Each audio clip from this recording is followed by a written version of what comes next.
AITA for reporting my gym partner to staff after I discovered the intimate recorded videos of other people in the gym on his phone? I was scrolling through photos of my new deadlift PR when I saw the video folder. Not mine. His. The folder was labeled Gym, Private, and it had 143 files inside. My stomach dropped before my brain even understood why. I'd grabbed the wrong phone off the bench between sets, and now I was staring at something that would destroy everything I thought I knew about the past 6 months. His name was Liam Bradshaw, and until that moment on Thursday afternoon, I'd considered him one of my closest friends. We'd been lifting partners since August, meeting 5 days a week at Iron Valley Fitness at 5:30 a.m. sharp. He was the guy who spotted my bench press, who texted me motivational quotes at 4:45 in the morning when my alarm went off, who'd helped me add 35 pounds to my squat max. We'd grab protein shakes after every session, talk about work stress and dating disasters, plan our next fitness goals. He was my brother in iron, the person I trusted to catch the bar if my muscles gave out. And now I was looking at his phone, at a folder I shouldn't have opened, at thumbnails that made my blood run cold.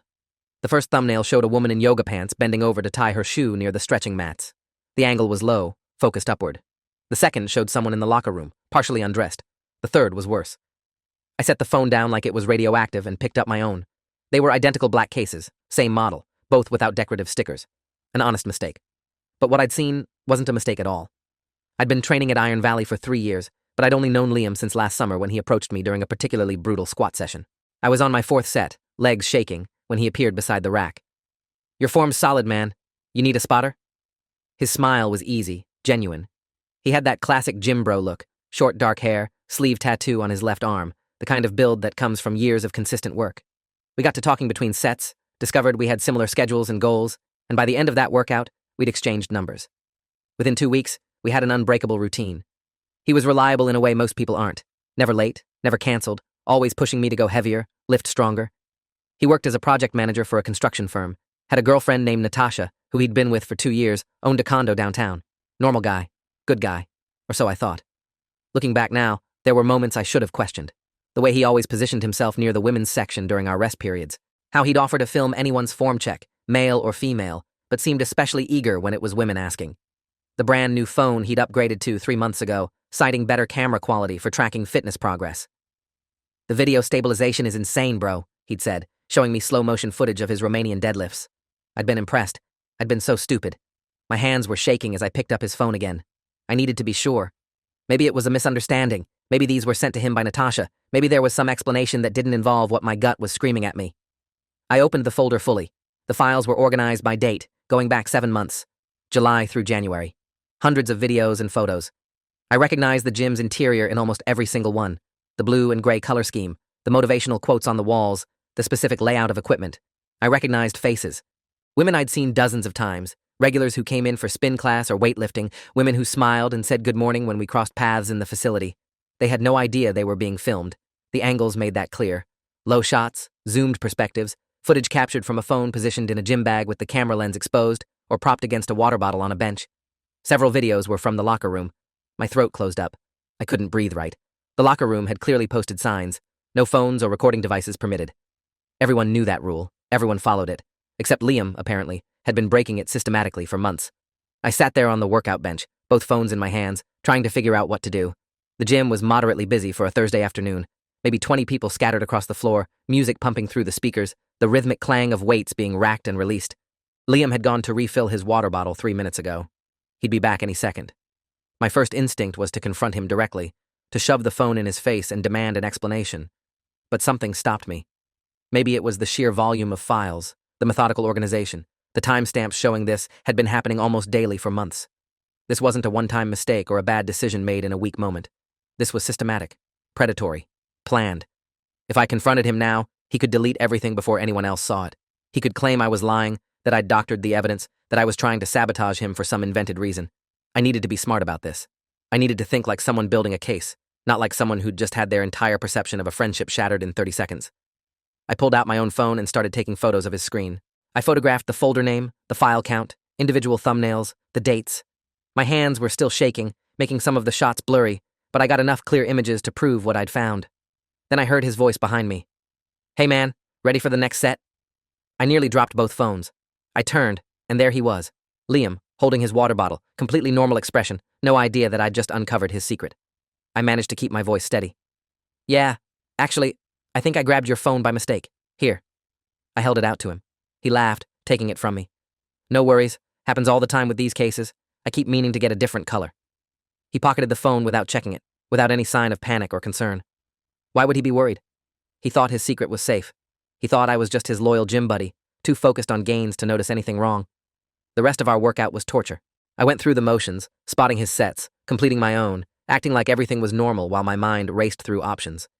Every time he pulled out his phone to check the time or change the music, I wondered if he was reviewing his footage. Every time a woman walked past in athletic wear, I wondered if she was being recorded. By the time we finished our cool-down stretches, I'd made my decision. I waited until Liam left the gym, watching through the floor-to-ceiling windows as he got into his silver Toyota and drove away. Then I walked directly to the front desk, where a woman in her mid-20s with her hair in a tight ponytail was typing on a computer. Her name tag read, Ashley, Member Services. I'd seen her hundreds of times, exchanged pleasantries about New Year's resolutions and weekend plans, but we'd never had a serious conversation. That was about to change. Hey, Ashley, I need to speak with a manager. It's urgent. She looked up, caught something in my expression, and her professional smile faded into concern. Is everything okay? Did someone get injured? I shook my head. No one's hurt, but I need to report something serious. Something illegal, I think. Her eyes widened slightly. Let me get our general manager. One moment. She picked up the phone, spoke quietly, and within 90 seconds, a man in his early 40s emerged from the back offices. He was built like a former athlete gone slightly soft, wearing a polo shirt with the Iron Valley logo embroidered on the chest. I'm David Thornton, general manager. Ashley said you have something urgent to report? I nodded, glancing around at the other members nearby. Is there somewhere private we can talk? He led me to a small office behind the check-in desk. The walls were covered with certifications, motivational posters, and a calendar marked with upcoming fitness challenges and maintenance schedules. He gestured to a chair across from his desk and sat down, folding his hands in front of him with the practiced patience of someone who dealt with member complaints ranging from broken equipment to territorial disputes over squat racks. What's going on? I pulled out my phone, navigating to the photos I'd taken. I accidentally grabbed my workout partner's phone today. When I realized my mistake, I saw something I wasn't supposed to see. I turned the screen toward him, showing the first photo of the folder labeled Gym, Private, with its 143 files. He's been secretly recording women here, in the gym, in the locker rooms. David's expression transformed instantly from polite attention to sharp focus. He leaned forward, studying the image. Who's your workout partner? I told him Liam's full name, provided his member number from memory, described his usual schedule. David was already typing on his computer, pulling up the account. And you're certain these videos were taken here, in this facility? I swiped through the photos on my phone, showing him thumbnails I'd captured. The distinctive blue walls, the Iron Valley Fitness logo visible on equipment in the background, the specific layout that anyone who'd spent time in this gym would instantly recognize.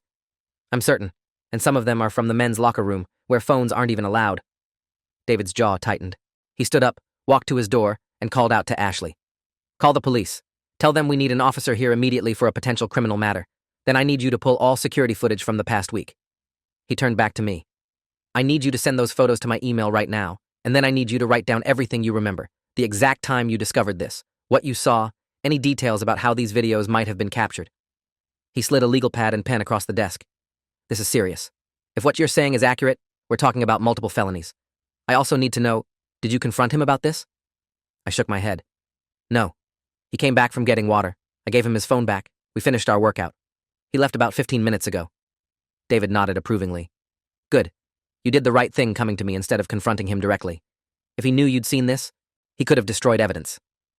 As I typed out David's email address to send the photos, my mind kept circling back to all the women whose faces I'd recognized in those thumbnails. Sarah Chen worked the morning shift at a coffee shop I frequented. No, wait, I can't use that name. Let me reconsider. I recognized at least a dozen regulars, women who came in for early morning spin classes, lunchtime yoga sessions, evening weightlifting routines. They had jobs, families, lives beyond this gym. They came here to work out, to improve their health, to feel strong. They trusted that they were safe in this space, and Liam had violated that trust systematically, turning their private moments into his personal collection. The thought made me sick. I'd been his friend, his spotter. I'd trusted him with my safety when I had hundreds of pounds of weight above my chest. How had I missed this? What kind of person was I that I'd spent 6 months working out beside someone capable of this without noticing? The police arrived within 20 minutes. 2 officers, a tall black woman in her 30s named Officer Diane Foster, and a shorter white man in his 50s named Sergeant Kevin Brandt. David met them at the entrance and brought them directly to his office where I was still writing out my statement. Officer Foster introduced herself with a firm handshake and a direct gaze that immediately made me feel like she was someone who didn't tolerate nonsense or evasion. I'm Officer Foster. I understand you've discovered evidence of illegal recording. Can you walk me through exactly what happened? I went through the story again, the switched phones, the accidental discovery, the photos I'd taken as evidence. I showed them everything on my phone. Sergeant Brandt took notes while Officer Foster examined each image carefully. These photos of the phone screen, you took these when? She asked. Today, around 1:45 p.m., right after I realized what I was looking at. And the owner of the phone, Liam Bradshaw, he's a member here? David confirmed, pulling up Liam's membership file on his computer. Member since July of last year, paid annual membership. His emergency contact is listed as Natasha Winters. Officer Foster nodded. We're going to need to seize his phone as evidence, which means we need to locate him. Do you have his contact information? I pulled up Liam's number in my phone, his address from previous text conversations where we'd planned to meet up for weekend hikes. Officer Foster wrote everything down. I need to be clear with you about what happens next. Based on what you've shown me, there's probable cause to believe multiple crimes have been committed. Unlawful surveillance, voyeurism, potentially distribution if any of these files were shared. We'll need to get a warrant to search his phone and any associated cloud storage. That process takes time. In the meantime, I need you to not contact him, not warn him, not give him any indication that this has been reported. I nodded. I won't say anything. Sergeant Brandt looked up from his notes. You did the right thing reporting this immediately. A lot of people would have just deleted the photos and tried to forget what they saw or confronted the person directly. You preserved evidence and reported through proper channels. That's going to matter when this goes to trial. The word trial hit me like a weight to the chest. This was real. This was going to become a criminal case. Liam was going to be arrested. Our friendship, our training partnership, everything we'd built over 6 months, it was all based on a lie, on my complete failure to see who he really was. Officer Foster must have seen something in my expression because her tone softened slightly. I know this is difficult. He was your friend. But you need to understand, if you hadn't reported this, if you'd just ignored it or written it off as none of your business, he would have kept doing it. More victims, more violations. You stopped that. After the police left with copies of my photos and my written statement, David pulled up the gym's security camera footage. I want to see if we can catch him in the act, he explained, navigating through different camera angles and dates. Our cameras cover the main floor, the entrance, the parking lot. We don't have cameras in the locker rooms for obvious privacy reasons, but if he was positioning his phone to record on the main floor, we might have footage of him setting it up. We spent the next hour reviewing footage. David had my schedule pulled up, cross-referencing times when Liam and I had worked out together. On Wednesday morning at 5:48 a.m., the cameras caught Liam placing his gym bag on a bench near the stretching area, adjusting it carefully so the front pocket faced outward toward the mats where 2 women were doing yoga poses. The positioning looked deliberate. At 6:12 a.m., he returned, picked up the bag, glanced at his phone screen briefly. The cameras couldn't capture what was on his screen, but the behavior pattern was damning. We found 3 more instances over different days. The bag positioned strategically, Liam returning to collect it after several minutes, always in areas where women were working out. David's expression grew darker with each clip. I've been managing gyms for 15 years. We've had incidents, inappropriate comments, unwanted advances, people being creeps. But this level of premeditation? He shook his head. This is different. This is someone who saw our facility as hunting grounds. He pulled up the member agreement Liam had signed, highlighting specific sections. Section 12, subsection C. No recording devices permitted in locker rooms, restrooms, or changing areas. Section 15. Members engaging in harassment, intimidation, or behavior that compromises the safety and dignity of other members will have their membership immediately revoked. What he's done violates multiple policies, not to mention state law. David began drafting an email to all staff members with Liam's photo attached. If he shows up, they're instructed to not allow him entry and to contact police immediately. His membership is suspended pending the investigation, and assuming the police confirm what you found, it'll be permanently terminated. I left the gym around 5:30 p.m., 3 hours after the workout that had changed everything. My phone felt like a lead weight in my pocket. I had dozens of texts from Liam over our 6-month friendship. Workout tips, motivational quotes, plans for weekend hiking trips, jokes about protein powder flavors. Every single message now felt contaminated. I thought about Natasha, his girlfriend. Did she know? Was she complicit? Or was she another victim of his deception? I thought about all the times he'd encouraged me to bring my sister to the gym, insisting she'd benefit from having workout partners, from the positive environment. My sister, who I'd almost introduced to this predator because I'd trusted him completely. The realization made me pull over to the side of the road, hands gripping the steering wheel, trying to breathe through the nausea. Friday morning, I went to the gym alone for the first time in 6 months. It felt wrong, empty, like something vital had been amputated. I kept expecting Liam to text me, asking where I was, if everything was okay. My phone stayed silent. I wondered if the police had contacted him yet, if he knew his world was about to implode. I worked through my routine mechanically, but everything felt different now. Every person with a phone made me suspicious. Every gym bag positioned near workout areas made me wonder what it might be concealing. The trust I'd had in this space, in the community of people working toward common fitness goals, had been shattered. Ashley was at the front desk again. When I checked in, she gave me a small, sad smile. "David told me what you reported. That took courage." I didn't feel courageous. I felt betrayed and angry and confused. But I nodded, thanked her, and headed to the weight room. On Saturday afternoon, my phone rang with an unknown number. I almost didn't answer, but something made me pick up. "This is Detective James Paulson with the County District Attorney's Office. Am I speaking with the person who reported an incident at Iron Valley Fitness regarding Liam Bradshaw?" My heart rate spiked. "Yes, that's me." His voice was professional, measured. "I'm the lead investigator on this case. We executed a search warrant on Mr. Bradshaw's residence yesterday evening and seized multiple electronic devices: his phone, laptop, tablet, and external hard drives. I need to inform you that what you discovered appears to be just the beginning. We've found over 800 files of covertly recorded videos and images, many from Iron Valley Fitness, but also from other locations: coffee shops, public parks, a previous gym he attended. We're working with digital forensics to identify victims and build a comprehensive case." 800 files. The number hit me like a physical blow. "Is there anything you need from me?" I asked. Detective Paulson explained that I'd likely be called as a witness when the case went to trial.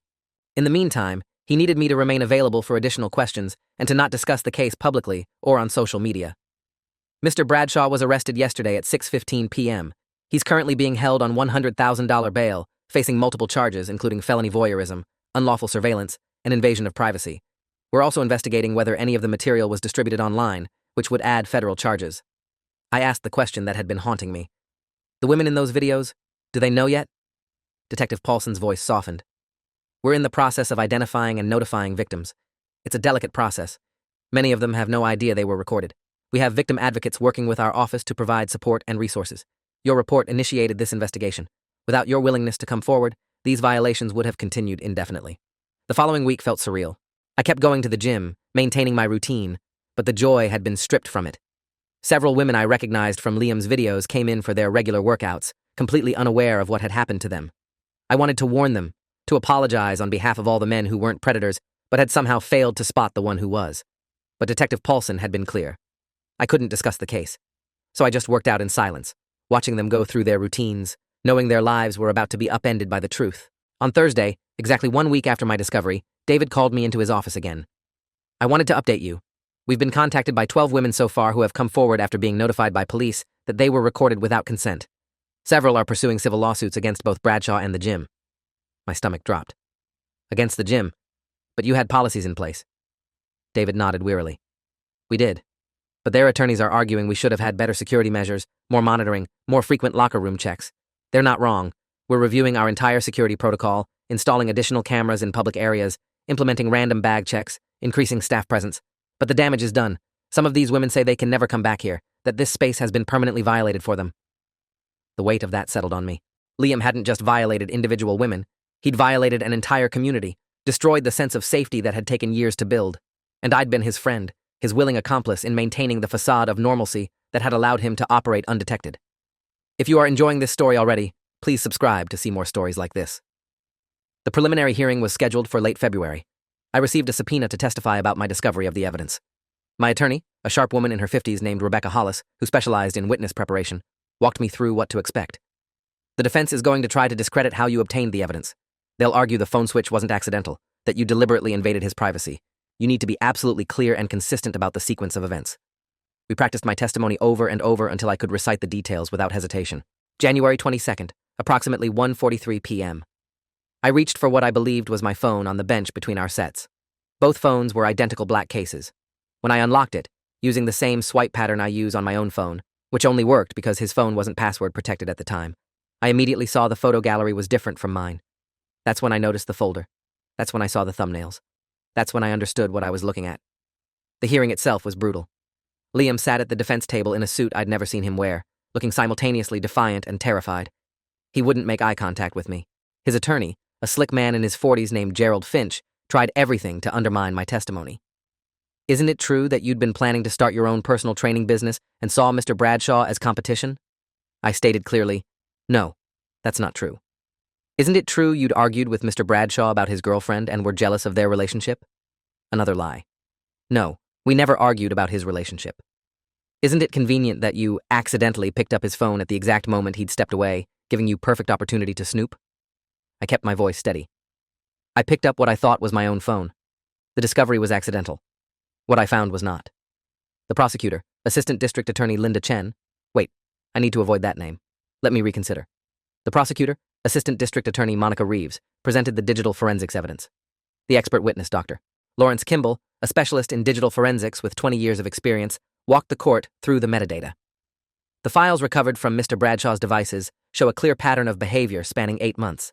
The videos were recorded using applications designed to allow covert filming, apps that disable the camera shutter sound, that allow recording while the screen appears off, that can be activated remotely.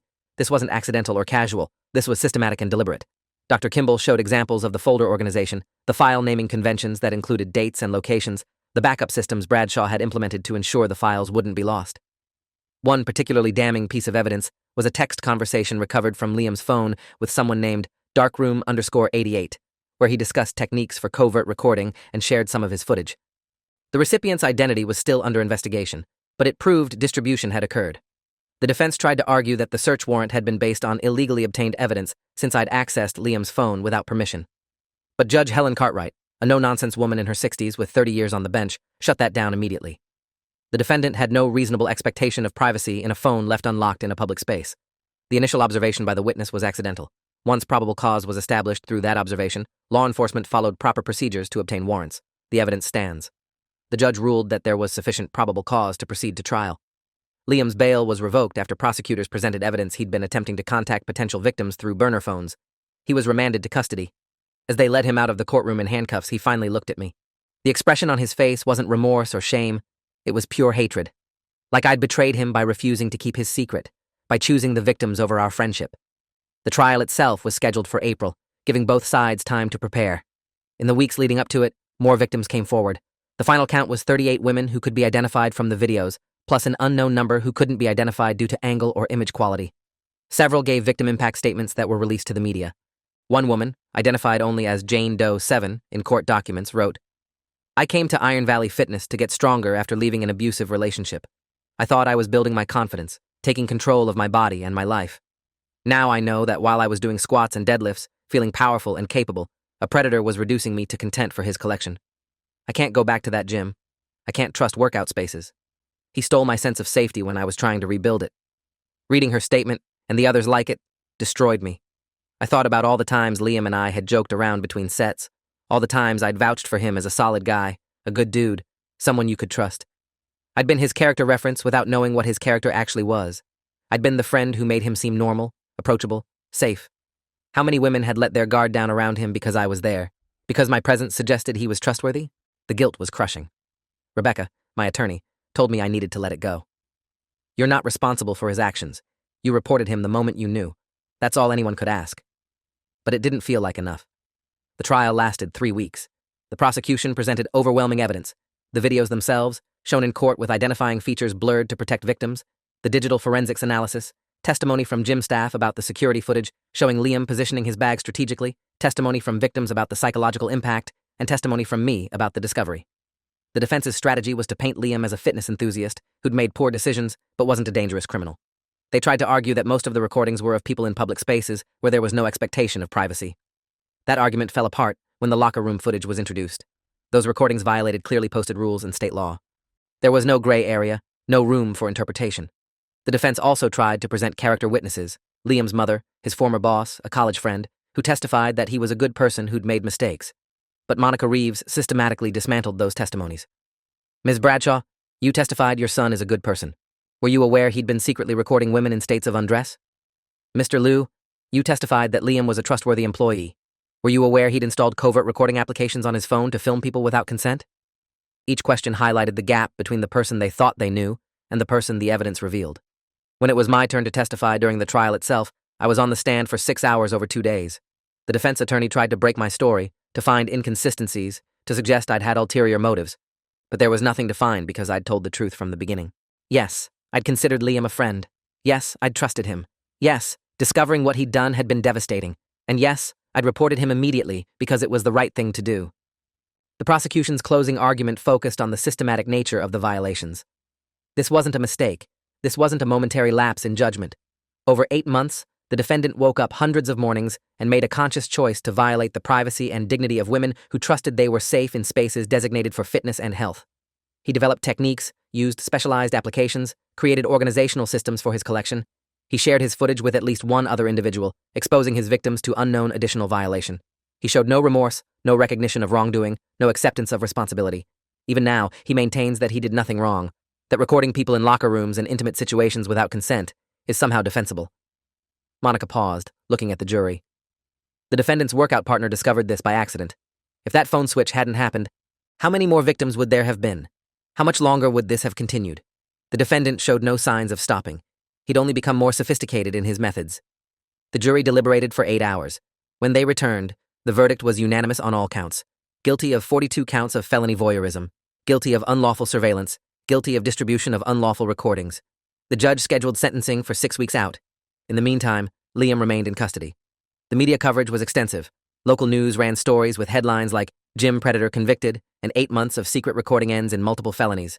The national stories focused on the broader issue of covert recording in public spaces, the technology that enables it, the difficulty of detection. Iron Valley Fitness became a case study in what can go wrong. David Thornton, the gym manager, was interviewed multiple times about the new security measures they'd implemented, the victim support funds they'd established, the changes in their monitoring procedures. Sentencing day arrived on a Monday morning in June. The courtroom was packed with victims, their families, media, and observers. Judge Cartwright had a reputation for tough sentencing, and the prosecution was pushing for the maximum under state guidelines. One by one, victims gave their impact statements. Some read from prepared notes, their voices shaking. Others spoke extemporaneously, their anger raw and immediate. One woman, identified in court as Victim 23, looked directly at Liam as she spoke. "You saw me as an object, as content for your collection. You didn't see my humanity, my autonomy, my right to exist in public spaces without being sexualized and commodified. I'm a pediatric nurse. I'm a mother. I'm a marathon runner. I'm a daughter. I'm a human being. And you reduced me to a video file labeled with the date and location, stored alongside hundreds of others." When it was the defense's turn, Liam's attorney presented letters from family members begging for leniency, arguing that prison time would destroy his life. Monica Reeves stood up with a response that cut through the sentiment. "The defense asks us to consider how prison will impact Mr. Bradshaw's life. Let me ask you to consider how his actions have impacted the lives of 38 identified victims and countless others who remain unknown. Let me ask you to consider the woman who now has panic attacks in locker rooms, the woman who stopped going to the gym entirely, abandoning her fitness goals because the space no longer feels safe, the woman who found out she'd been recorded while changing clothes and now questions every public space she enters. Mr. Bradshaw didn't consider how his actions would impact their lives. He considered only his own gratification." Judge Cartwright delivered the sentence with cold precision. 15 years in state prison, with no possibility of parole for 8 years. Lifetime registration as a sex offender. Mandatory counseling. Permanent restraining orders from all identified victims. Restitution payments totaling $380,000 to be distributed among the victims. Additional civil suits were still pending, which would likely increase that figure significantly. The judge's statement was withering. "Mr. Bradshaw, you violated the trust and dignity of dozens of women over an extended period. You showed sophistication in your methods, determination in your collection, and callousness toward your victims. You've shown no genuine remorse, only self-pity at being caught. This sentence reflects both the severity of your crimes and the need to protect the public from further violations." As the bailiffs led Liam away, I felt a strange mix of emotions. Relief that justice had been served. Sadness for the friendship I'd thought we had, which had never really existed. Anger at myself for not seeing it sooner.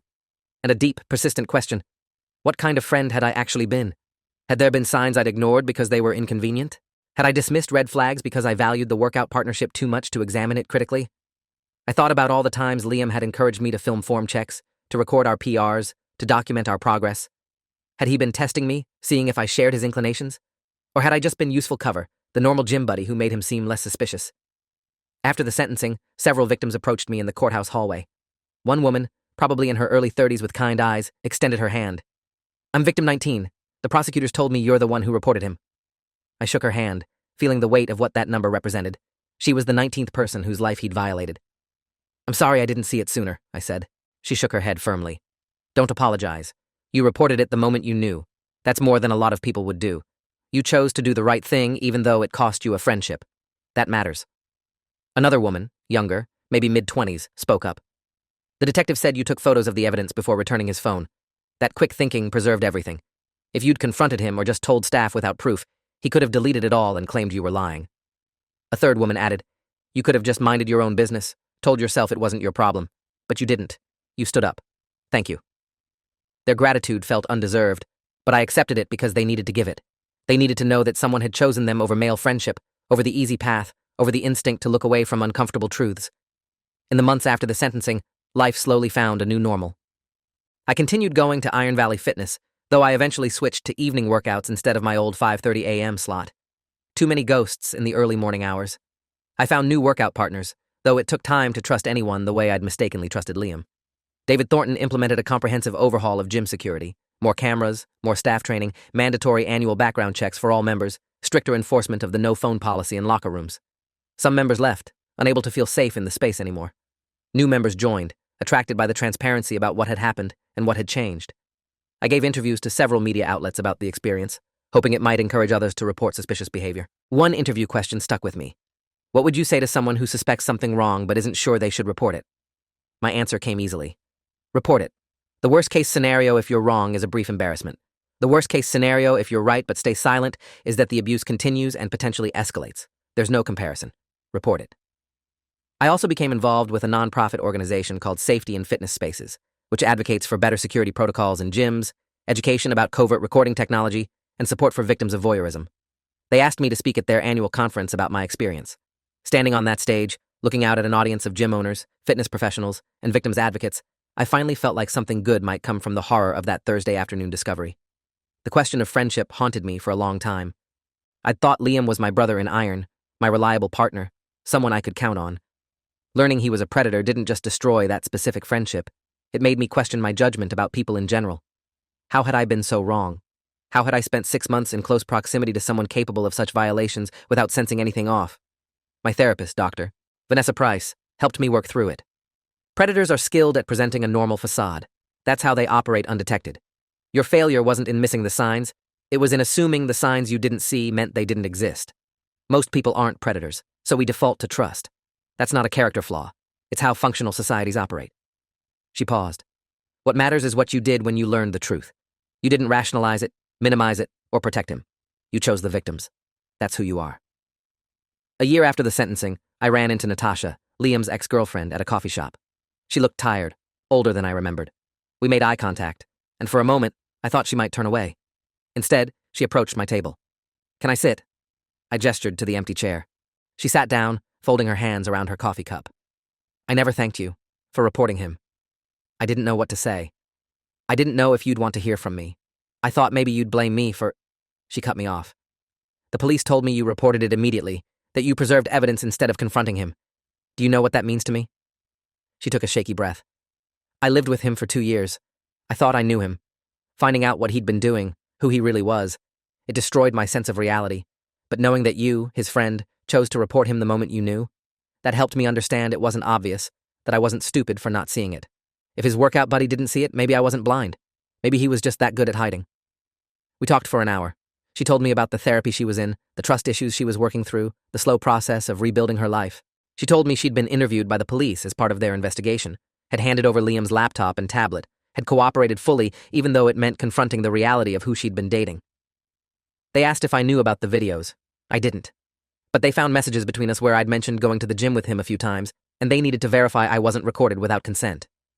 The violation extended even to the people who thought they were close to him. Before we parted ways, she said something that stayed with me. You know what the worst part is? He still doesn't think he did anything wrong. His lawyer told mine that Liam maintains he was just documenting fitness culture, that it was all legal because the gym is a public space. He's convinced he's the victim of an overreaction. That casual lack of remorse, that fundamental failure to recognize the humanity of his victims, was perhaps the most chilling aspect of the entire situation. Now, 2 years removed from that Thursday afternoon when I picked up the wrong phone, I think about the fragility of trust and the importance of accountability. I think about the 38 women whose faces I saw in those thumbnails, whose lives were violated by someone I'd called friend.